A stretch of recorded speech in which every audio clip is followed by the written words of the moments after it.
সেখানে তৃণমূলের কোন্দল, এবার সাংসদের বিরুদ্ধে সরব পুরপ্রধান। ক্যামেরার সামনে ক্ষোভ উগরে দিলেন পুরপ্রধান খড়গপুর, যেখানে তৃণমূলের কোন্দল প্রকাশ্যে এসেছে। প্রতিনিধি শঙ্কর এই মুহূর্তে আমাদের সঙ্গে রয়েছেন। শঙ্কর, কি কারণে এই কোন্দল? প্রিয়াঙ্কা, 21শে জুলাইকে সমর্থনে রেখে এখানে একটা মিছিলের ডাক দিয়েছিল যুব তৃণমূল কংগ্রেসের তরফে, আর সেই মিছিলে হাঁটতে এসেছিলেন সাংসদ জুন মালিয়া। এবং এই যে অনুষ্ঠান, তাতে খড়গপুর পুরসভার যে চেয়ারপারসন এবং তৃণমূল মহিলা কংগ্রেসের যে সভানেত্রী, তাকে ডাকা হয়নি। এছাড়াও জেলার একাধিক নেতাকে সেখানে ডাকা হয়নি, তা নিয়ে তিনি ক্ষোভ প্রকাশ করেছেন। এবং এই যে সাংসদ তিনি এসেছিলেন এবং তাকে যে ডাকা হয়নি, তা নিয়ে তিনি রীতিমতন ক্ষোভ প্রকাশ করেছে।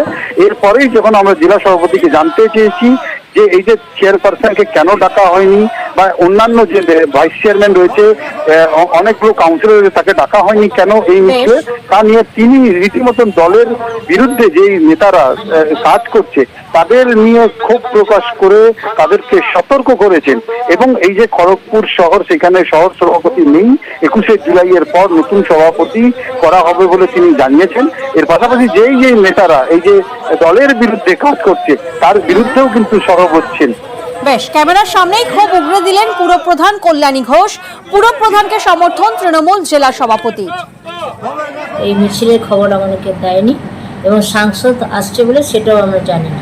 আপনাকে বলেইনি? না, আমাকে বলেনি। কেবল আপনাকেই বলেনি না আরো কেউ আছে? 25 নম্বর ওয়ার্ডের কাউন্সিলর এসে বললো, আমাকে বলেনি। ফিদা বললো, আমাকে বলেনি। পায়সমানও আমাকে বললো যে ফোন করে, কি হলো তোমাকে বলেছে? আমি বললাম না, আমাকে বললো, আমাকেও বলেনি।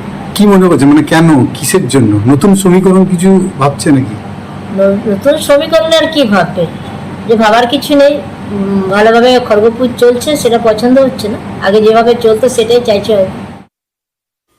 যারা দলকে ভালোবাসেন সবার আগে দুটো জিনিস মাথায় রাখতে হবে। একটা হচ্ছে যে দলের সম্মান কিভাবে বৃদ্ধি পায়, আর দলের নিচুতলায় কর্মীদের কাছে যেমন দলটা এক আছে, দলের নেতৃত্বরা এক আছে, তারা এক হয়ে কাজ করতে পারছে।